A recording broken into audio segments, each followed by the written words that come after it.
My name is Ava Bennett, and I turned 18 at exactly 12:01 last Monday morning. By 12:04, my father was standing at my bedroom door holding a cupcake and a smile that felt carefully practiced. By 12:07, he placed a folder on my desk and said it was nothing serious, just something to help the family move forward. At 12:09, I opened the folder and realized it was not help.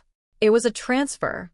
My name was printed neatly across the page under a line that would give up everything my grandmother had left me. The orchard. The land. The only place that had ever felt like it belonged to me.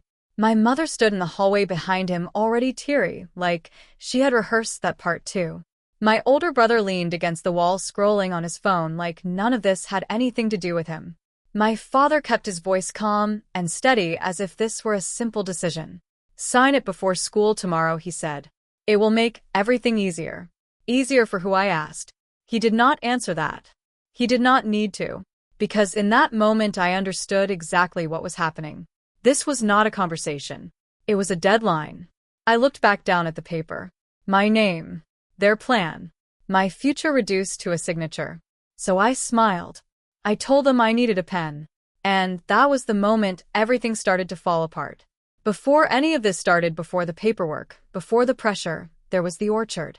It sat just outside a small town in Oregon, about 20 minutes off the highway, where the roads narrowed and the air smelled different. Not cleaner exactly, just quieter, like the world had decided to slow down for a while. Most people would have looked at it and seen old land. 13 acres of aging apple trees rose that leaned slightly uneven ground that had not been perfectly maintained in years.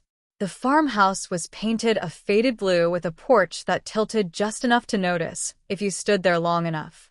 There was a gravel lane running along the east side and a narrow creek that cut through the back of the property. To my parents, it looked like opportunity, land that could be developed, a location close enough to growth that it could be turned into something profitable, something modern, something that could be sold. To my grandmother, it was something else entirely. She used to say land tells the truth about people. If you only see money, you will treat it like a transaction. If you understand it, you will protect it. When I was younger, I did not fully understand what she meant. I just knew that when I was there, things felt different. I did not feel like I had to compete for attention or wait for someone to notice me. The orchard did not ask anything from me. It just existed, and somehow that made space for me to exist too. That place was never just property. It was the only place I was not invisible. If you looked at my family from the outside, everything seemed normal. 2 parents, a successful older brother, and a quiet younger daughter who stayed out of trouble. But inside the house, things worked a little differently. My brother Logan was the center of everything. Not in an obvious way, not in a way anyone would openly admit. It was more subtle than that. Plans adjusted around him. Conversations paused for him. Decisions seemed to orbit whatever he needed in that moment. When I was 13, I had a school performance that I had been preparing for months. My parents missed it because Logan had a last-minute sports banquet. They promised they would watch the recording later. They never did. At 14, I waited outside after debate practice for almost an hour before realizing they had forgotten to pick me up. Logan needed help choosing an outfit for an event that weekend. That became the priority. By the time I was 15, I had learned not to expect much. I won second place in a state-level science competition, and when I told my father, he nodded without looking up from his phone because Logan had just been accepted into a leadership program. Logan was not cruel. That would have been easier to understand. He was just used to things working in his favor. He assumed support would always be there, because it always had been.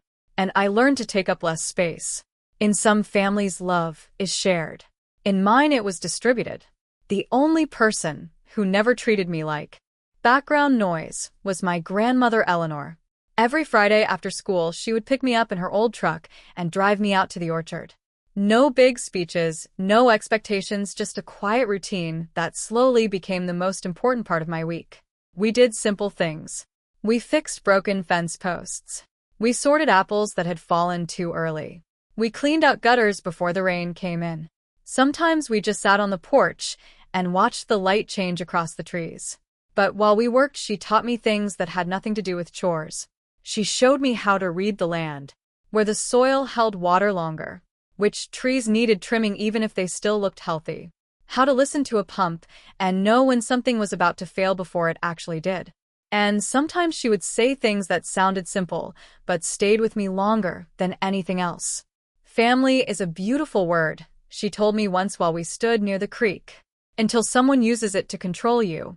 At the time, I did not fully understand why she said that. My world was still small, and I wanted to believe family meant safety. But she noticed things I did not. The way my father talked about the orchard like it was an investment. The way my mother avoided staying too long. The way Logan never came with us unless he needed something. She never said my family was wrong. She just made sure I knew how to see clearly when the time came. Things started to shift the year my grandmother got sick. It did not happen all at once. At first she just moved a little slower. She stopped climbing ladders and asked me to handle things she used to do herself without hesitation. Then she stopped driving at night. Then she stopped pretending she was fine. That was when my parents started showing up more often. Not to help, not really. They brought food, stayed for short visits, and always found a way to bring the conversation back to the same topic. The future of the orchard. My father kept his tone polite, but there was always an edge underneath it.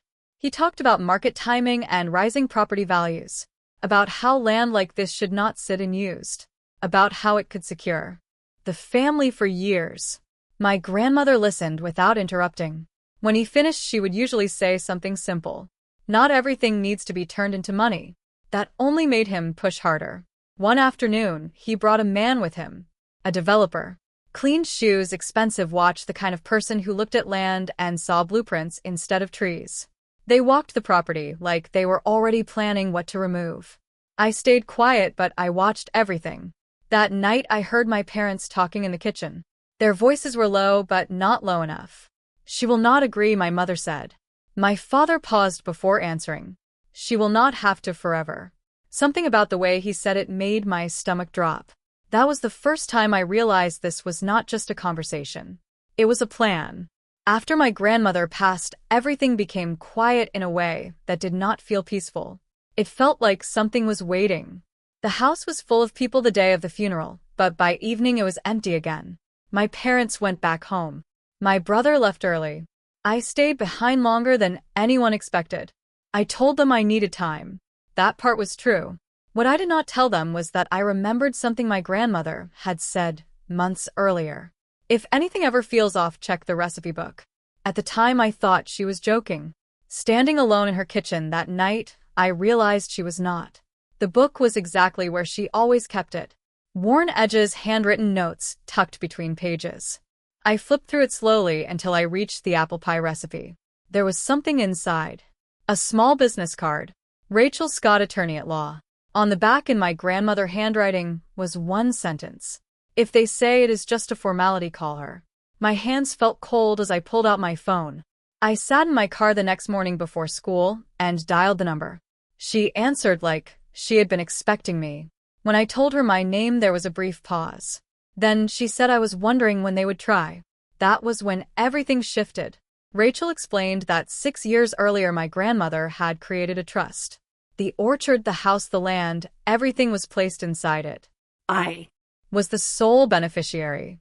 But the most important part was not the land. It was control. The water rights, the access road, the legal permissions tied to that property. Without my approval, none of it could be used for development. Not the orchard. Not the land next to it. Nothing. After that call, I stopped seeing my life the same way. Nothing on the surface changed. I still went to school. I still sat through dinner conversations.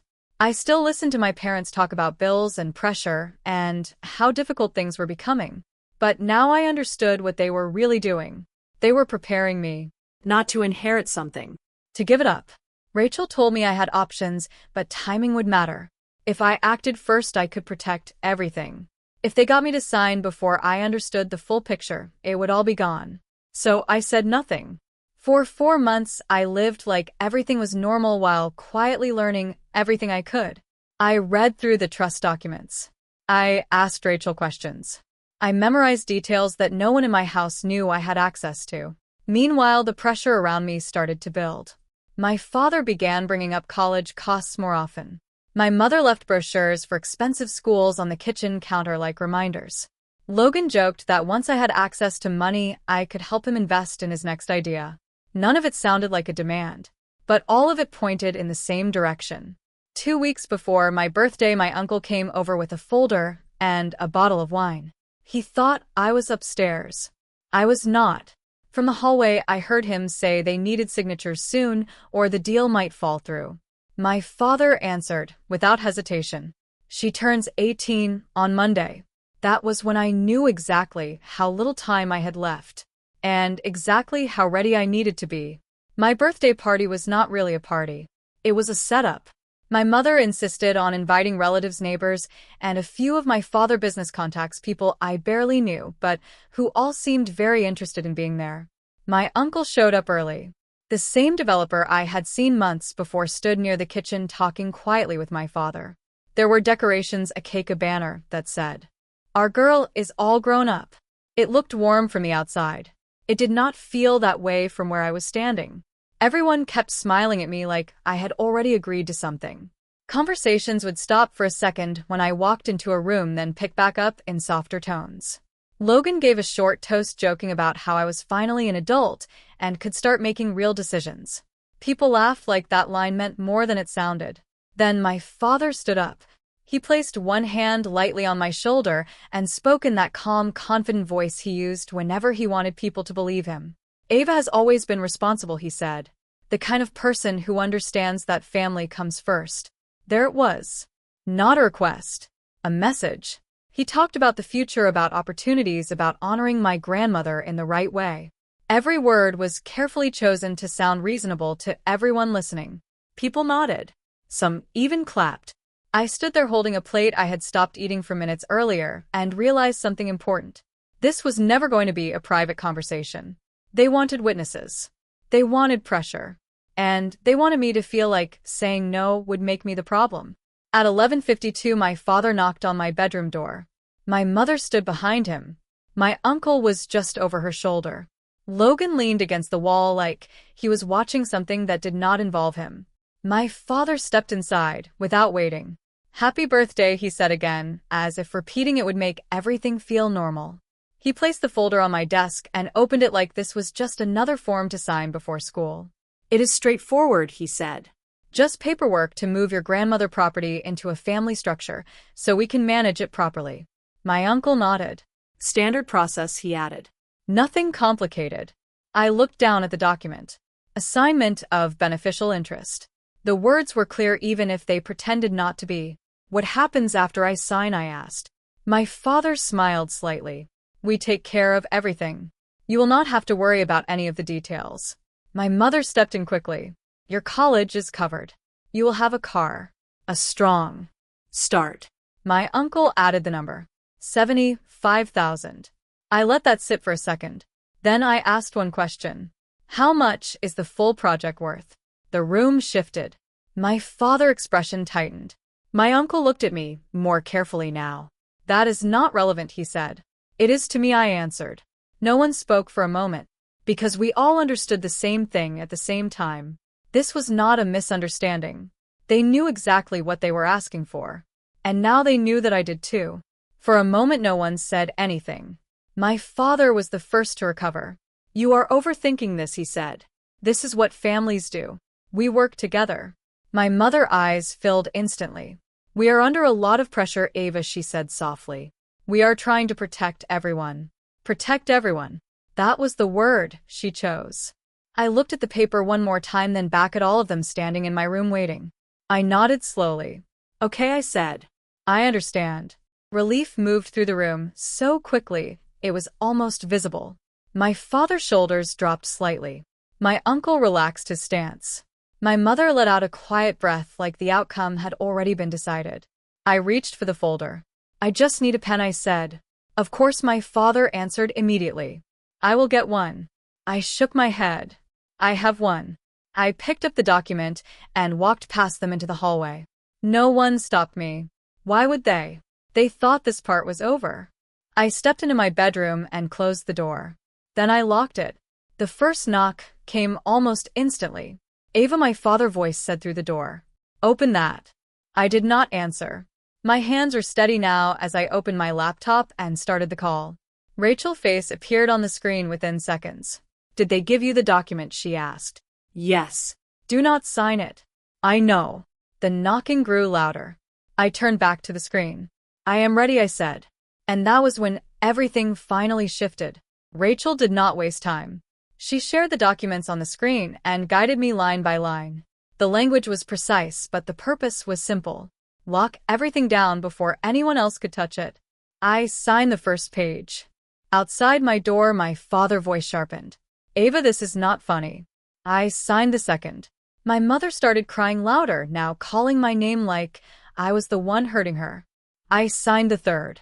My uncle said something low and urgent, but I could not make out the words. At 12:16 it was done. Rachel looked at me through the screen. "The restriction is active," she said. "I will file the paperwork first thing in the morning. Once it is recorded, the property cannot be sold, transferred, or modified without court approval." I leaned back in my chair. For the first time that night the house went quiet. Not calm. Quiet. The kind that comes right before something breaks. At 6:00 for the next morning the documents were officially filed. At 8:12 the developer attorney pulled the updated title report. At 8:19 my father's phone rang. He had it on speaker. "What did your daughter do?" the voice on the other end demanded. My father tried to stay calm. "I do not know what you mean." "You know exactly what I mean." "She froze the easement. She locked the water access. We cannot move forward without that." My uncle grabbed the phone. "We can fix this," he said quickly. "She is young. We will sort it out." There was a pause. Then the voice came back colder. "If this deal collapses, I am holding you responsible." And just like that, everything they had been building started to fall apart. The shift did not happen all at once. It came in pieces.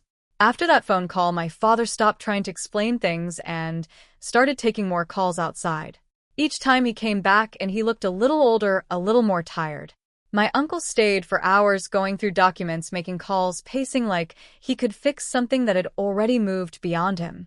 My mother cried quietly in the kitchen, then louder when she thought someone was listening. Logan disappeared for most of the day. No one asked me anything. That was the part that surprised me the most. No one demanded answers. Because for the first time they understood that I was not someone they could push past anymore. By noon more calls started coming in. Words like liability and exposure were used in conversations that were never meant for me to hear, but were no longer hidden either. By the afternoon the tone had changed completely. This was no longer about family. It was about consequences. The developer was threatening legal action. My uncle was suddenly careful with everything he said. My father stopped using words like opportunity and started using words like damage. That evening, he found me sitting outside. "You did not have to go this far," he said. I looked at him. "You did not have to push me this far," I answered. He did not respond. Because there was nothing left to say that would change what had already happened. A week later the house felt different. Not quieter, just more honest. There were no more careful conversations, no more hidden plans. Everything was out in the open now, even if no one wanted to say it directly. My father's business did not collapse, but it took a hit he had not expected. The deal he was counting on was gone, and so was the financial relief that came with it. My mother started looking for part-time work, something she had not done in years. Logan talked about transferring schools to save money. No one blamed me out loud. But everything had changed. And strangely, that made it easier to breathe. By the end of summer, I moved into the farmhouse at the orchard. It was not perfect. The porch still leaned. The paint still needed work. The mornings were quieter than anything I was used to, but it felt like mine. I enrolled in a nearby community college and chose to study environmental policy and land management. It made sense in a way nothing else ever had. For the first time, I was not adjusting my choices around someone else's expectations. I was making decisions based on what I understood mattered. The orchard was no longer just a place I visited. It was something I was responsible for. And for the first time, that responsibility felt like freedom. 3 months later, my father called. I almost did not answer. Not because I was angry, but because I did not know what the conversation would be anymore. We were not the same people we had been before that night. I let it ring once more, then picked up. There was a pause on the other end. "I drove past the orchard today," he said finally. I waited. The trees look good. They do, I said.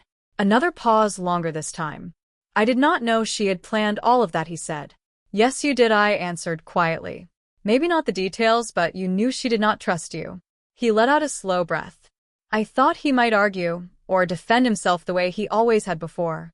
He did not. Instead, he said something I had never heard from him. I do not know how to be your father now. The honesty in that sentence landed differently than anything else he had said. Not an excuse. Not a demand. Just the truth. So I gave him the only answer I could. Start by not asking me for anything. There was silence again. Then he said, okay. It was not forgiveness. It was not repair. But it was a beginning. And sometimes that is the only honest place to start. Today the orchard is still standing. The trees still bloom in the spring. The creek still moves quietly behind the house. The gravel lane still leads to a place that most people would drive past without thinking twice. From the outside, it looks like nothing has changed. But everything has. My father is still working, but with fewer assumptions about what will come next. My mother still reaches out from time to time, usually with messages that start carefully and end without saying much. Logan is figuring things out on his own now in a way he never had to before. No one lost everything. They just lost access to something they believed they were entitled to. And that difference matters. For a long time, I thought being quiet meant being weak. That if I did not push back harder or speak louder, I would always be the one who gave things up. I was wrong. Being quiet taught me how to listen.